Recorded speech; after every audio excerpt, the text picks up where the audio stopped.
segenap jiwa. Percaya,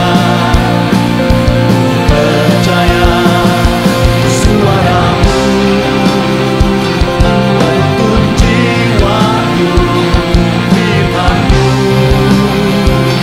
sumber segalanya.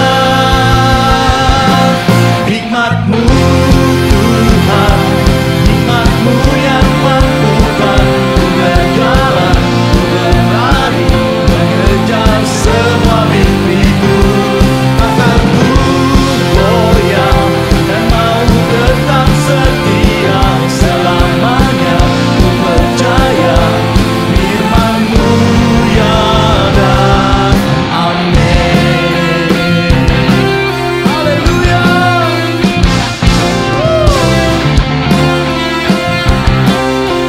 Mari bersama-sama kita katakan, firman-Mu kebenaran yang ku pegang teguh di setiap waktu, di setiap waktu.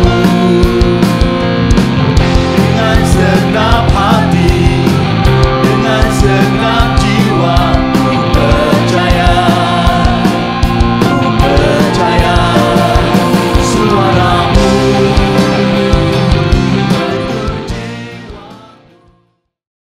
Haleluya, puji Tuhan. Izinkan saya menyapa jemaat yang ada di setiap rumah. Shalom Bapak Ibu, selamat pagi. Apa kabarnya Bapak Ibu? Luar biasa ya. Haleluya, puji Tuhan. Kita bersyukur kita boleh berada di minggu ketiga di bulan Oktober. Itu semua karena kebaikan Tuhan. Amin. Haleluya. Boleh tepuk tangan bagi Tuhan Yesus. Sungguh kita bangga punya Allah yang hebat, punya Allah yang dahsyat, yaitu Tuhan Yesus Kristus juru selamat kita. Amin. Mari melompat bersama-sama, bersorak-sorak memuji Tuhan. Katakan, Tuhanku hebat, Tuhanku dahsyat.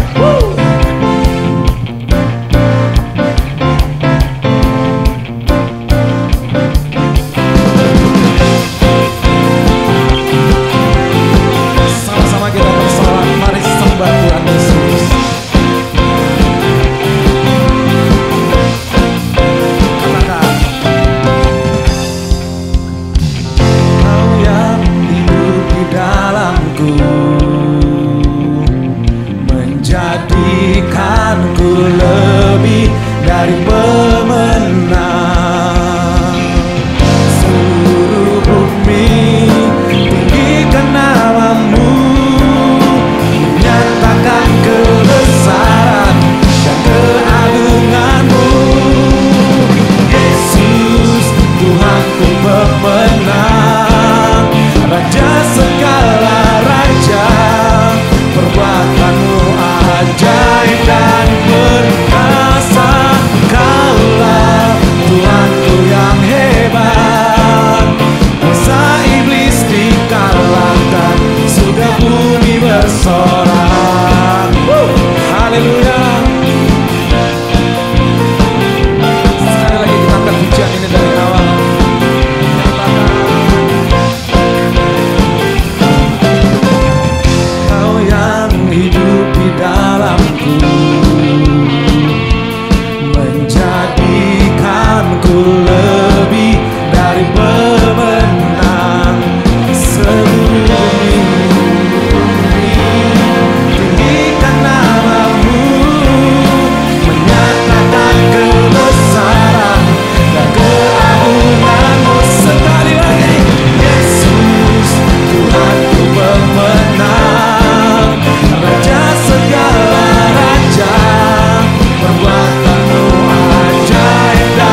Kita semua bersuka cita, amin Bapak Ibu Saudara.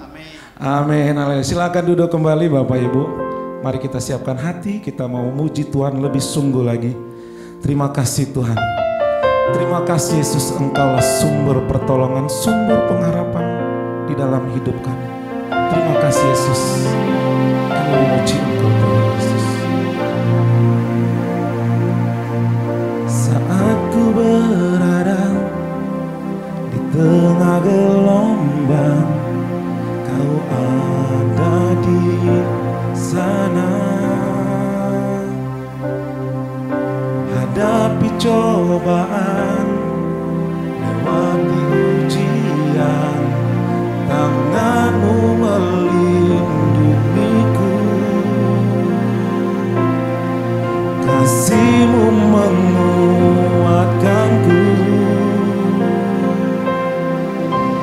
Kemuliaan-Mu Tuhan pasti nyata di tengah badai. Kau pertolongan dan pengharapan, Tuhan kemenanganku. Mari lebih sungguh lagi angkat pujian ini Bapak Ibu Saudara. Katakan dengan iman. Saat ku berada di tengah gelombang, Kau ada di sana.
besar yang telah berjanji dan sanggup menggenapi.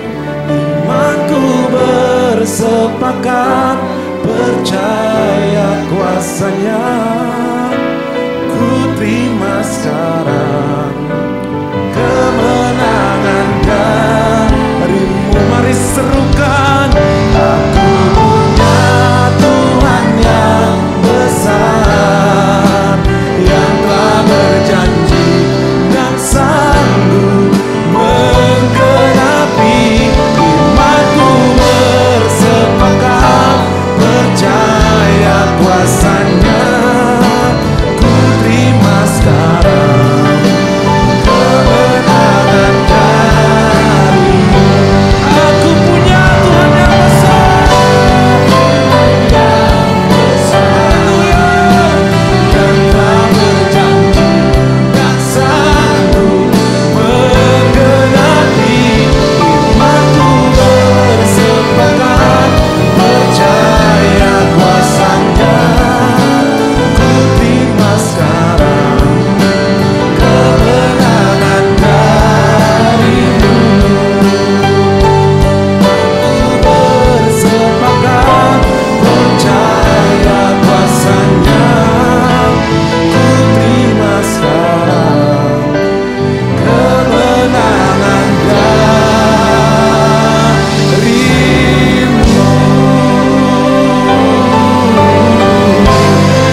Kami terima kemenangan dari Tuhan. Haleluya, haleluya. Terima kasih Tuhan Yesus. Kami menggenapi, kami percaya janji Tuhan telah digenapi bagi setiap kami. Engkau sumber pengharapan, sumber kemenangan kami ya Tuhan Yesus. Terima kasih ya Bapa, terima kasih Tuhan Yesus.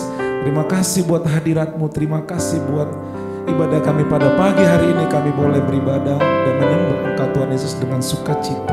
Terima kasih Tuhan. Sebentar kami mau siapkan hati kami mau mendengarkan firman Tuhan. Engkau yang berkati hamba-Mu Tuhan, yang menyampaikan isi hati-Mu. Biar setiap kami yang mendengarkan isi firman Tuhan boleh menjalani hari-hari kami sesuai dengan apa yang Kau kehendaki Tuhan Yesus. Terima kasih Bapa, terima kasih Tuhan Yesus. Ini doa kami. Mari setiap kita yang menerima berkat Tuhan sebentar lagi sama-sama kita katakan amin. Beri tepuk tangan bagi Tuhan Yesus Bapak Ibu Saudara. Haleluya. Mari kita siapkan hati, kita akan mendengarkan firman Tuhan. Haleluya. Selamat pagi, salam Bapak Ibu, khususnya yang menikmati siaran live streaming ini di rumah masing-masing. Kita ada di minggu yang keempat pada pagi hari ini. Dan sesuai dengan tema yang diberikan oleh para pemimpin kita, maka selama sepanjang bulan Agustus ini, kita mendalami, belajar dan diajarkan tentang bersukacita, tentang hal-hal yang berhubungan dengan sukacita. Dan pagi hari ini pun saya memberikan tema hati sumber sukacita. Bapak Ibu dikasih Tuhan Yesus Kristus, kalau kita mengikuti kitab Matius dari pasal pertama sampai pasal yang keempat, maka kita akan menemukan di sana bagaimana kisah mulai dari Yesus lahir, kemudian dibaptis oleh Yohanes Pembaptis, kemudian mulai mengajar di sinagog-sinagog, di rumah-rumah ibadah, dan pada Matius 5, maka Yesus melakukan satu ibadah yang besar. Kalau sekarang kita kenal dengan kebaktian kebangunan rohani. Perikopnya khotbah di bukit, kemudian temanya adalah sabda bahagia. Kalau kita mendalami ayat demi ayat daripada pasal ini, maka Yesus mengajarkan bahwa orang yang beriman kepadanya di dalam kehidupannya harus senantiasa berbahagia apapun keadaannya. Tentu kita masih ingat, ya, ada begitu banyak khotbah tentang berbahagia ini. Saya kutip dari Matius 5 ayat 8, diajarkan kepada kita, berbahagialah orang yang suci hatinya, karena mereka akan melihat Allah. Nah, ini sabda bahagia yang ke-6. Berarti di tengah-tengah dia. Nah, selama ini kalau kita mencoba untuk memahaminya, berbahagialah orang yang suci hatinya. Kalau kita hanya mencari atau menjawab dengan pengertian, pengetahuan, pemahaman kita sendiri, mungkin kita akan keliru dalam mengartikannya, sehingga atau mungkin kita berpikir, nggak mungkin. Mana ada orang yang bisa suci dan seterusnya dan seterusnya dan seterusnya. Akibatnya apa? Kita tidak melakukan. Berarti ada pengajaran yang hilang. Tapi pagi hari ini saya membantu kita semua, khususnya Bapak Ibu yang di rumah, termasuk mungkin ada Bapak Ibu, Saudara yang sedang dirawat di rumah sakit dan sedang mengikuti live streaming ini. Kata suci itu di dalam bahasa aslinya adalah kataros. Kataros itu murni. Yang kedua jernih. Nah, mulai kebuka kan? Mulai kita bisa mengerti, memahami bahwa yang dimaksud oleh Yesus adalah berbahagialah orang yang murni atau jernih hatinya. Kita periksa dulu. Apa itu murni? Dalam Kamus Besar Bahasa Indonesia, murni itu belum mendapat pengaruh dari luar. Itu murni. Belum mendapat pengaruh dari luar. Nah, jernih itu terlihat cerah, tidak muram. Saya yakin kita semua pagi hari ini, kalau kita melihat ke cermin, maka wajah kita itu terlihat cerah, tidak muram. Ya. Kalau sekarang bahasa gaulnya nggak bete gitu. Nah, mari kita perhatikan. Kemudian kata hati, karena ini berhubungan, kata hati itu diambil dari kata kardia. Dari situlah keluar kardio, jantung, kardiolog, ya, yaitu spesialis penyakit jantung. Ya. Nah, kardia itu sumber segala sesuatu yang mempengaruhi seluruh kehidupan kita. Jadi ternyata di dalam khotbah ini, dalam pengajaran ini, Yesus mengingatkan kita, mengajar kita bahwa segala sesuatu yang mempengaruhi seluruh kehidupan kita itu adalah hati. Nah, supaya hati itu tetap seperti apa yang diajarkan, maka hati itu ya sudah suci, yaitu belum mendapat pengaruh dari luar.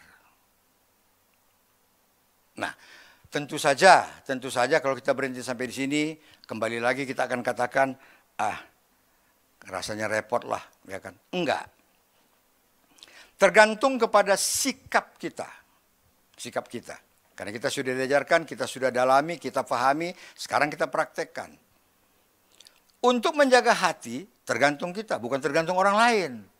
Ya, bukan tergantung orang lain. Contoh, saya kasih contoh.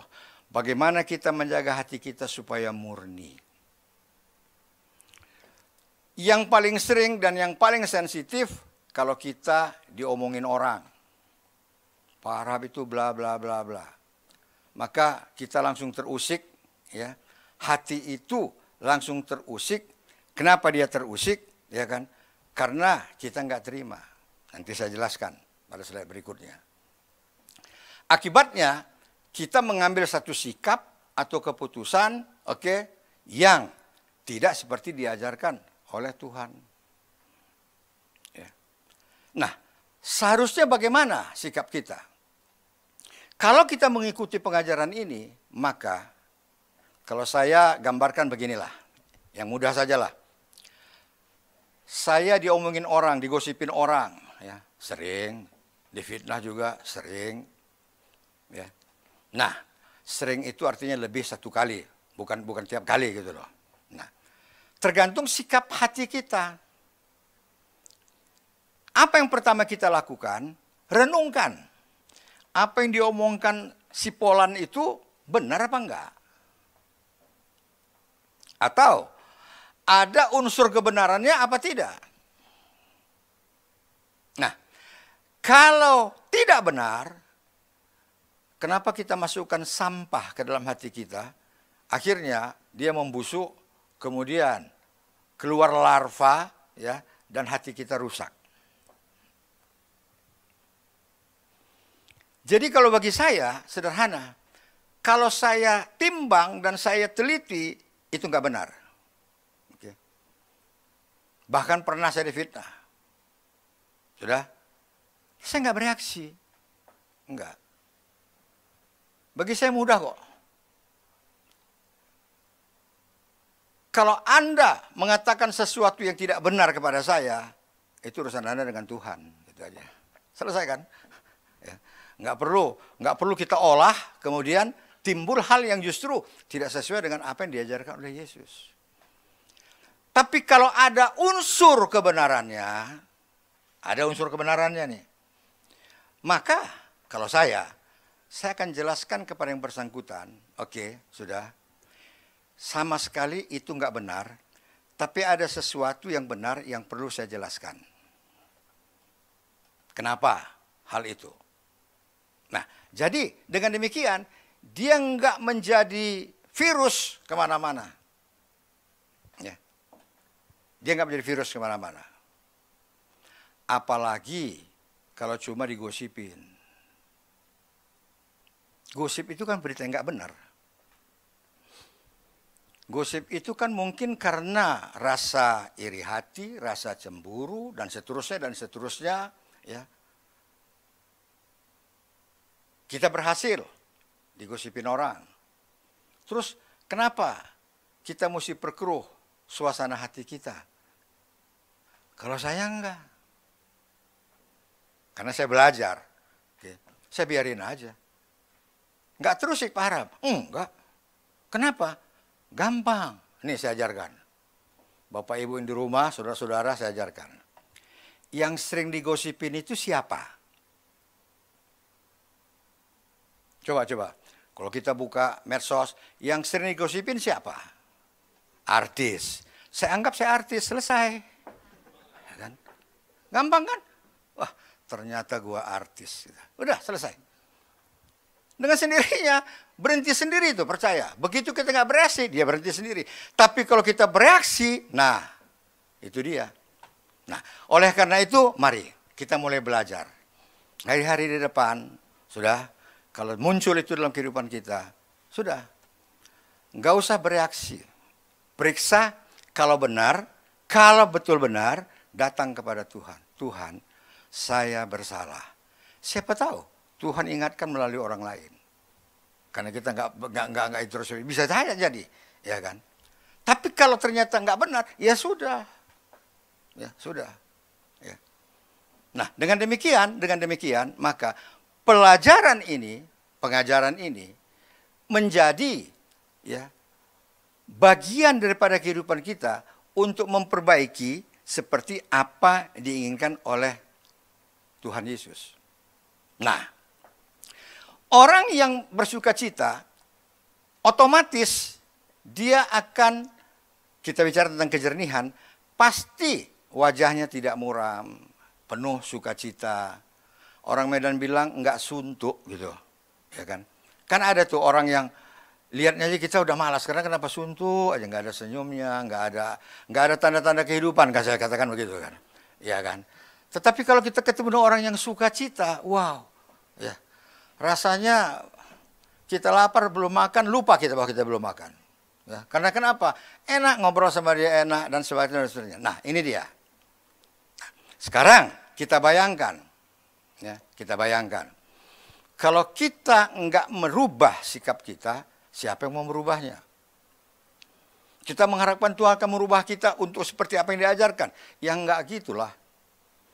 Dia mengajarkan untuk kita lakukan, kita praktekkan sehingga kita akan berubah. Itu dia. Nah, kita lihat permasalahan yang lain. Mengapa hilang sukacita? Itu persoalan ada di situ. Mengapa hilang sukacita? Pertama, sukacita hilang karena tidak menjaga hati. Ini, ya kan? Tidak menjaga hati. Nah, begitu hati tidak terjaga, saya kasih contoh di depan tadi yang pertama, sikap yang benar, ini sikap yang salah. Begitu hati terusik digosipin orang, maka kita bereaksi, hati itu bereaksi, dia akan kontak kepada mata, ada yang kurang situ. Telinga, mata, mulut, dan seterusnya. Makanya kita counter. Ya, kita counter. Jadi, ya, apa namanya itu, ekspresi daripada hati yang terusik, terganggu, ya, maka manifestasinya menggunakan mulut, mata, ya kan, kemudian telinga. Didengar, masuk ke dalam hati, rusak hatinya, kemudian keluar dari mata, dan akhirnya dari mulut. Saya baru kasih contoh itu, nanti rusak semuanya. Nah, jadi seperti tadi saya katakan tadi bahwa begitu ada yang mengusik, jangan kita terusik. Periksa, kalau benar, datang kepada Tuhan terlebih dahulu. Saya salah Tuhan, ampuni saya. Tapi kalau itu nggak benar, nggak perlu ada reaksi. Karena kenapa? Tuhan tahu. Yang kedua, kenapa hilang sukacita? Muncul kekhawatiran. Hari-hari ini yang namanya kekhawatiran itu, waduh, inflasi. Karena kenapa? Karena khawatir. Khawatir terhadap sesuatu ya yang sedang melanda dunia. Penyakit sampar itu yang namanya COVID-19. Semua orang khawatir. Nah, kekhawatiran itu, kenapa muncul kekhawatiran? Karena kita nggak yakin akan berhasil. Karena kita nggak yakin kita berhasil. Contoh, karena saya salah satu dosen di STT Pelita Kebenaran, kalau ada mahasiswa ya yang khawatir menghadapi ujian, maka yang pertama ya kan, dia yakin. Kenapa dia yakin dia nggak berhasil? Karena dia nggak belajar. Karena dia mungkin ya banyak mainnya gitu. Atau dia nggak bisa ya mengatur waktunya karena dia bekerja. Ya. Nah, itu situasi-situasi yang mungkin nggak bisa diatasi. Bisa. Karena kenapa? Kalau kita belajar manajemen, ada time management. Bahkan ada time and territorial management. Pada waktu mana, di tempat yang mana. Nah, jadi kembali lagi kepada kita. Nah, untuk supaya tidak khawatir, ya, kita harus yakin. Kalau saya pakai istilah lama saya, hakul yakin. Nggak ada lagi di atas itu. Ketiga, kenapa hilang sukacita? Kecewa. Apa pengertian kecewa? Keinginan yang tidak terwujud. Nah, ini dia. Ya. Ini juga sering dalam kehidupan. Ya. Keinginan yang tidak terwujud. Maunya besar, dapatnya kecil. Ya. Supaya gampang saya pakai angka saja. Maunya 100, terimanya 50, kecewa. Karena itu kan sering kita dengar, ada orang kecewa dengan Tuhan. Saya juga bingung itu. Ya. Dari sudut manapun, ya, nggak ketemu kebenarannya. Nah, tetapi kalau kita coba renungkan, kenapa dia kecewa? Yaitu tadi, keinginannya nggak terwujud. Akibatnya dia nggak melihat lagi, ya, pada posisi mana dia. Akibatnya apa? Rasa bersyukurnya hilang. Ya. Padahal kalau kita mau renungkan, kembali kepada hati. Kalau kita bawa hati yang tenang, ya, dulu ada nyanyian tuh, jagalah hati. Oke, jaga hati itu. Oke, sudah. Perhatikan baik-baik. Ya, sudah.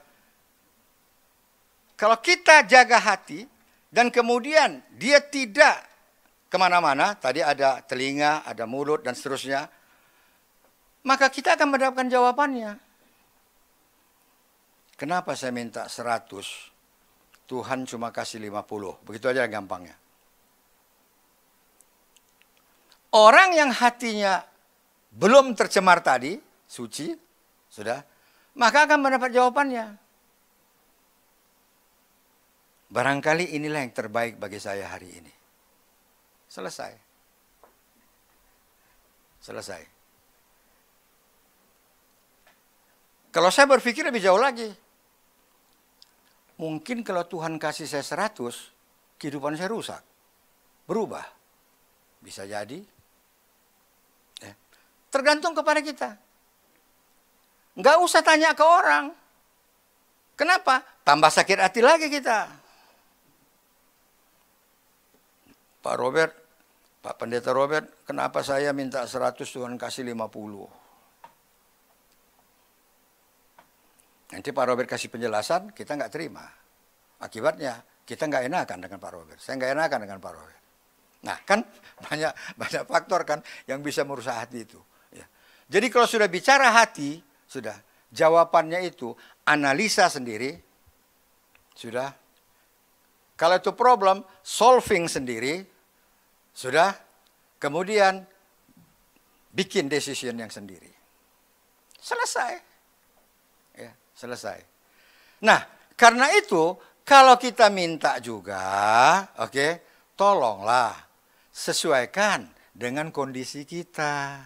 Nah ini, kadang-kadang kita kebablasan. Tuhan memberikan segala sesuatu, pokoknya apa yang kau minta dapat. Ada urutannya 30, 60, 100. Tapi itu kan tidak langsung seperti itu saja pemahamannya, pengertiannya. Perikopnya juga belum tentu itu. Nah, oleh karena itu kita harus tahu, ya, kita harus tahu bahwa, ya kan, yang kita minta itu sesuailah dengan kondisi kita.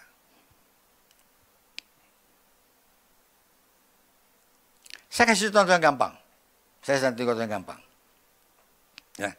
Katakan saja, ya. Saya belum punya mobil, kemudian saya pengen mobil, saya berdoa sama Tuhan.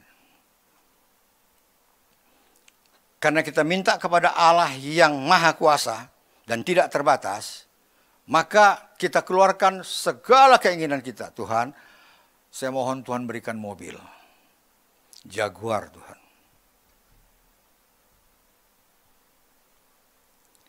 Yang datang, ya, Avanza. Kita marah sama Tuhan. Karena kita nggak berpikir. Padahal, kalau Tuhan kasih saya Jaguar, setelah itu bingung sendiri. Pajaknya setahun berapa?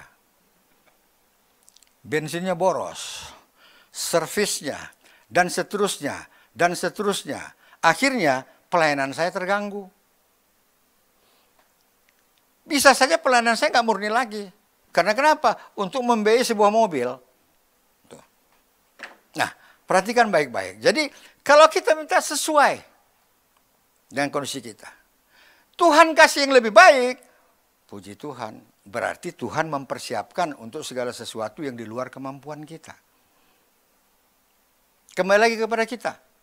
Nah, oleh karena itu, ayo kita lihat selanjutnya. Karena itu Amsal 4 ayat 23, Salomo, ya, ini teladan ini Salomo ini, karena begitu banyak pengalamannya dia bagi melalui amsalnya. Salomo mengatakan, jagalah hatimu dengan segala kewaspadaan, karena dari situlah terpancar kehidupan. Jadi Salomo itu mengajarkan jaga, hati kita itu dijaga. Jangan pernah biarkan hati itu tercemar dan dicemari. Kalau tercemar oleh orang lain, pihak kedua, pihak ketiga, kalau dicemari oleh diri sendiri gitu loh. Nah, kenapa? Karena Salomo mengingatkan, dia punya pengalaman segudang tentang itu. Karena dari situlah terpancar kehidupan. Persis seperti apa yang diajarkan ya Tuhan Yesus pada ayat ini di atas tadi. Ya. Nah, oleh karena itu mari. Sebelum kita mengakhiri ibadah kita, introspeksi. Nggak usah lama-lama. Ya. 1 menit saja introspeksi. Suasana hati kita dalam ibadah pagi hari ini, Bapak Ibu yang ada di rumah, seperti apa? Khawatir dengan corona. Kekhawatiran itu tidak akan menyelesaikan masalah. Tapi waktu kita bangkit dari kekhawatiran kita, ya, lupakan dan kita lakukan yang terbaik, lakukan protokol kesehatan, jaga jarak, pakai masker, cuci tangan yang bersih di air yang mengalir, dan banyaklah waktu diam di rumah. Saya yakin Tuhan yang melihat kita lakukan itu dengan taat, pasti Dia akan melindungi kita. Tapi seringkali kita lihat situasi yang terjadi di luar sana enggak seperti itu. Enggak seperti itu. Nah, oleh karena itu ayo, masih dalam suasana pandemi COVID-19. Ada kesempatan kita melatih diri kita. Melatih hati kita. Menjaga hati kita. Kalaupun kita disakiti orang, kalaupun kita dicemooh orang, bahkan sampai keterlaluan itu, kalau kita pun dihina orang, jangan rusakkan hati kita. Jangan rusakkan hati kita. Kenapa demikian? Saya berikan satu tips. Tipsnya begini. Bila banyak yang menyakitimu, saya ulangi. Bila banyak yang menyakitimu, itu tandanya kamu orang baik. Pak Harap ini agak korslet ini tuh. Bagaimana? Ya kan? Kita disakiti orang, kita orang baik. Ya kan? Nah, saya kasih contoh. Kenapa kalau kita, banyak orang menyakiti kita, berarti kita orang baik? Saya kasih contoh. Ingat, hanya pohon yang berbuah manis yang dilempari batu.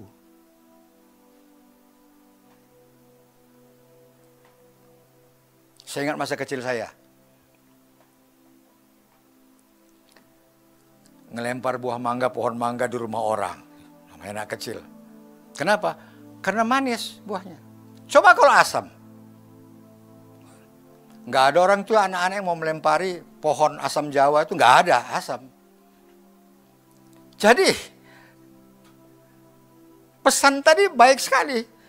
Kalau kita disakiti orang, sadar bahwa kita orang baik. Kenapa? Karena kita akan mengampuni orang itu. Dan kita nggak peduli seperti pengajaran Yesus tadi, kita nggak peduli dengan apapun. Kita jaga hati kita, kita latih semuanya. Sehingga dengan demikian, biarlah kita dikenal sebagai pengikut Kristus yang sejati. Sesungguhnya setiap orang ingin melihat kita seperti perilaku Yesus. Itu yang diharapkan. Itu yang diharapkan. Ya, itu yang diharapkan.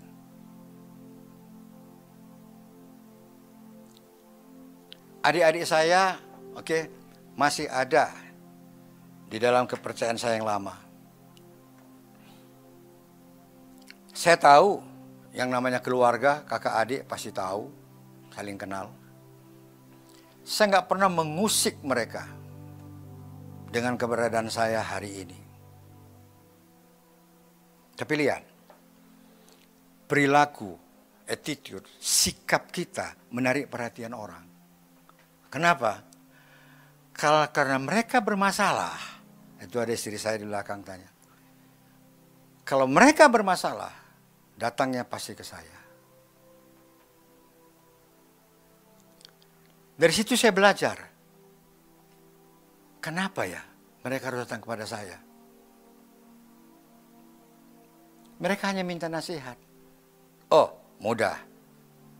Berarti tanpa sadar mereka tahu, saya punya Amsal. Yang bisa memberikan nasihat kepada mereka, yang bisa menuntun mereka. Akibatnya, hubungan kami saling menghargai dan saling menghormati. Tanpa mengusik siapapun. Sehingga dari situ saya belajar satu hal. Bahwa penginjilan tidak harus kontekstual. Tidak harus bawa Alkitab menginjili orang. Mari Bapak Ibu yang ada di rumah, berapa banyak pun kita yang mengikuti siaran ini. Mari kita lakukan, apalagi dalam situasi sekarang ini, penginjilan melalui cara hidup kita. Waktu orang melihat cara hidup kita, maka orang melihat ada Yesus di dalamnya. Saya yakin, pasti dia ingin belajar tentang Yesus Kristus yang ditampilkan daripada kehidupan kita. Tapi kalau kita tidak menjaga hati kita rusak, kemudian sikap kita begitu rupanya, di mana orang bisa melihat Yesus ada di dalam kehidupan kita. Saya tutup dengan satu perumpamaan yang mudah untuk diikuti. Saya mengajar mata kuliah etika Kristen. Saya ajarkan kepada mahasiswa hal-hal yang sangat mudah sehari-hari. Saya katakan, adik-adik, kalau Anda mau tampil beda dari orang lain, ada 3 hal, bukan 3 hal, ada 3 kata yang lakukan dalam hidupmu. Pertama, tolong. Kedua, terima kasih. Ketiga, maaf.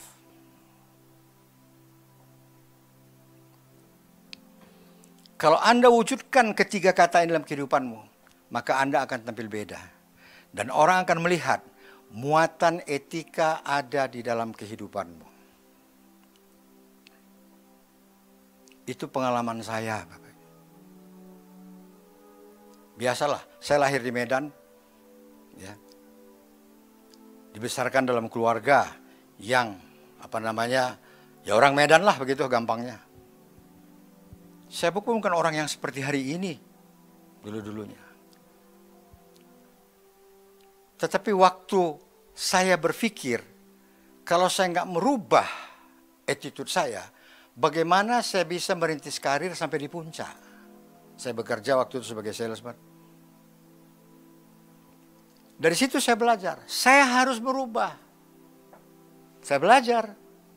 Ya namanya orang belajar pasti ada salah-salahnya lah.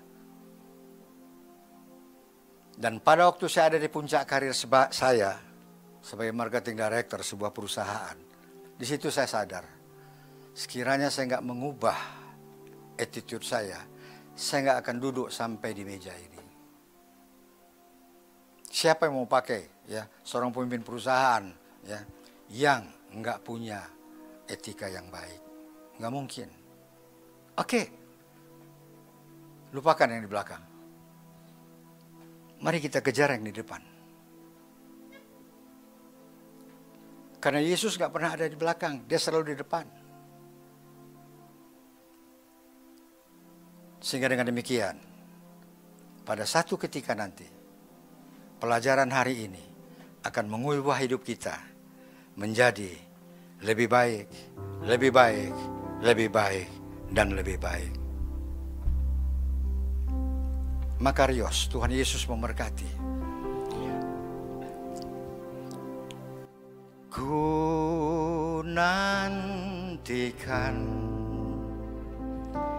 janji Allah digenapi dalamku. Ku harapkan yang terbaik terjadi di dalamku. Yang ku tahu Dia kerjakan seturut firman-Nya bagi kemuliaan-Nya. Yang ku yakin Dia sediakan seturut kasih-Nya bagiku. Ayo kita bersama-sama menyanyikannya. Ku nantikan janji Allah digenapi dalamku. Ku harapkan yang terbaik terjadi di dalamku. Yang ku tahu Dia kerjakan seturut firman-Nya bagi kemuliaan-Nya. Yang ku yakin Dia sediakan seturut kasih-Nya bagiku. Yang ku tahu Dia kerjakan seturut firman-Nya bagi kemuliaan-Nya. Yang ku yakin Dia sediakan seturut kasih-Nya bagiku. Terima kasih Bapak buat ibadah pagi hari ini. Biarlah pengajaran Tuhan Yesus yang begitu sederhana dapat kami lakukan untuk mengubah hidup kami menjadi lebih baik, lebih baik, lebih baik, dan lebih baik. Meteraikan, kuduskan pengajaran-Mu, firman-Mu Tuhan di dalam hati dan ingatan kami. Roh Kudus tuntun kami pada waktu kami mau mengubah hidup kami, pada waktu kami mau menjaga hati kami. Roh Kudus tuntun kami dan lindungi kami, agar hati kami tidak tercemar oleh apapun yang diperbuat orang kepada kami. Dan kami yakin saat kami berhasil menjaga hati kami, maka Tuhan akan menyukai, Tuhan akan menghargai apa yang kami lakukan. Karena itu perlu perjuangan.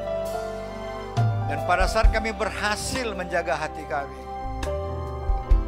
kami percaya Tuhan akan memberkati kami berlimpah-limpah. Tuhan akan bukakan jalan bagi kami. Tuhan akan membuat apa saja yang kami kerjakan, kami berhasil. Terima kasih Tuhan, terima kasih. Ini bukti bahwa Tuhan peduli kepada setiap kami. Ini bukti bahwa Tuhan begitu rupa memikirkan tentang kami. Ini jalan bagaimana Tuhan bisa menyenangkan hati kami, yaitu dengan kami mengubah cara berpikir kami yang salah dan mengikuti apa yang Tuhan Yesus ajarkan. Terima kasih Tuhan. Terima kasih. Kami sadar hari ini. Kami mengerti pagi hari ini mengapa pohon yang berbuah manis sering dilempari dengan batu. Kami bangga punya Allah seperti Engkau, Tuhan Yesus, yang selalu menginginkan keberhasilan dalam hidup kami. Karena itu kami berdoa bersatu hati, Tuhan. Biarlah hari-hari yang ke depan Tuhan lebih melihat akan segala sesuatu yang kami kerjakan berkenan bagi Tuhan. Lebih daripada itu, kami berdoa bagi para pemimpin-pemimpin kami. Kami berdoa bagi presiden, wakil presiden, Bapak Insinyur Joko Widodo, Bapak Profesor Kiai Haji Ma'ruf Amin. Semua pemimpin-pemimpin yang ada di lembaga DPR, MPR, Polri, TNI, bahkan pemerintah dari daerah sampai kepada daerah terpencil sekalipun. Kami berdoa Tuhan memberikan hikmat dan hati yang bersih kepada mereka. Sehingga dengan demikian Tuhan, mereka tahu membedakan mana yang baik, mana yang jahat, mana yang benar, mana yang salah. Karena Tuhan mengingatkan di dalam Ulangan pasal 30 bahwa Tuhan mengajarkan hidup ini adalah pilihan. Ada dua pilihan, kehidupan, kematian, berkat dan kutuk. Tetapi dalam pengajaran itu Tuhan berikan saran agar kami memilih kehidupan, agar kami diberkati sampai kepada anak cucu kami. Berbicara tentang kehidupan tidak lepas daripada hati yang murni dan jernih, seperti apa yang kami belajar hari ini. Karena dari situlah terpancar kehidupan itu. Terima kasih Tuhan, terima kasih. Terima kasih. Kami berdoa bagi pemimpin kami, gembala pembina kami, gembala sidang kami yang sedang ada di luar kota untuk melayani Tuhan, gereja Tuhan. Keempat wakil gembala yang ada,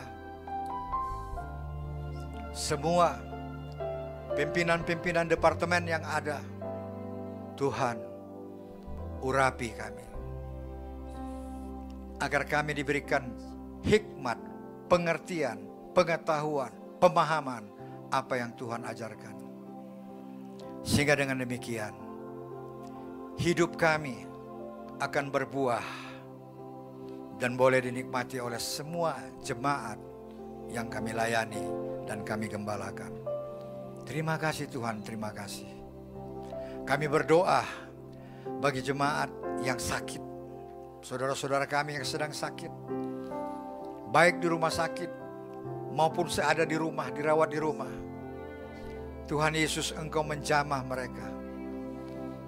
Dan kami minta dalam nama Tuhan Yesus, sembuhkan mereka. Apapun penyakit mereka derita, Tuhan sanggup melakukannya. Karena tiada yang mustahil bagi Tuhan. Kami juga berdoa khususnya bagi pasien-pasien dirawat di rumah sakit dan yang mengisolasi diri. Kami berdoa khususnya bagi tim kesehatan, para dokter dan para medis yang melayani di rumah sakit sampai kepada klinik yang menangani pasien pandemi COVID-19. Tuhan lindungi mereka dengan kuasa darah Yesus. Begitu juga dengan keluarga mereka, agar mereka tidak terpapar oleh penyakit sampar ini. Dan bagi tim kesehatan yang gugur dalam tugas mereka, keluarga mereka Tuhan lindungi dengan kuasa darah Yesus dan Tuhan berkati. Kami sangat mengharapkan penyakit sampar ini berhenti. Dan kami tahu Hanya Tuhan Yesus yang sanggup menghentikan itu. Karena itu kami mohon Tuhan, biarlah Tuhan menghentikan penyakit sampar ini. Sehingga dunia melihat, bertekuk lutut, dan setiap mulut mengaku Yesus Kristus adalah Tuhan dan Juru Selamat dunia. Terima kasih Tuhan, terima kasih. Sebelum kami mengakhiri ibadah kami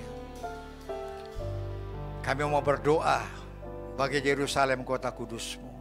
Shalom Yerusalem.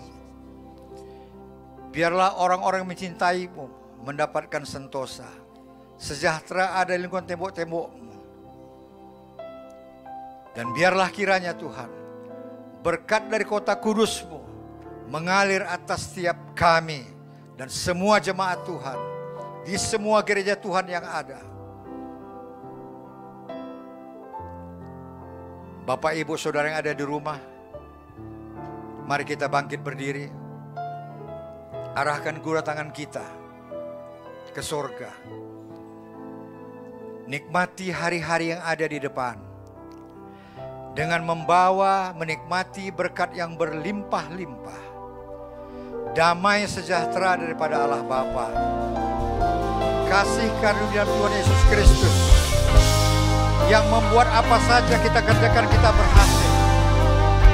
Persekutuan, penghiburan, pengurapan dengan Roh Kudus yang memberikan hati yang penuh dengan sukacita menyertai kita semua, mulai daripada pagi siang hari ini sampai kepada Maranatha, bahkan selama-lamanya. Yang diberkati bersama-sama katakan amin. Tuhan Yesus memberkati. Kami mengucapkan terima kasih kepada hamba Tuhan yang sudah melayani firman Tuhan pada pagi hari ini. Biar kiranya Tuhan Yesus memberkati Bapak Ibu yang sudah menyampaikan firman Tuhan, dan kita sudah mendengar bisa melakukan firman Tuhan pada pagi dengan benar. Bagi Bapak Ibu Saudara yang dikasihi Tuhan, kami memberikan kesempatan bagi yang ingin menerima Tuhan Yesus sebagai Tuhan dan Juru Selamat pribadi. Ikuti doa saya. Tuhan Yesus, aku mengaku aku orang berdosa. Ampuni segala dosa kesalahanku. Jadilah Tuhan dan Juru Selamat pribadiku. Terimalah aku menjadi milik-Mu untuk selama-lamanya. Dalam nama Tuhan Yesus aku berdoa. Amin. Bagi yang baru menerima Tuhan Yesus dan ingin menjadi anggota Gereja BCP Jodoh Batam, dapat menghubungi kami di nomor 081177576868. Dan bagi Bapak Ibu Saudara yang ingin didoakan dapat menghubungi nomor 081177576868. Akan ada hamba Tuhan yang akan langsung mendoakan bagi Bapak Ibu Saudara. Demikian pengumuman pagi hari ini. Tuhan Yesus memberkati.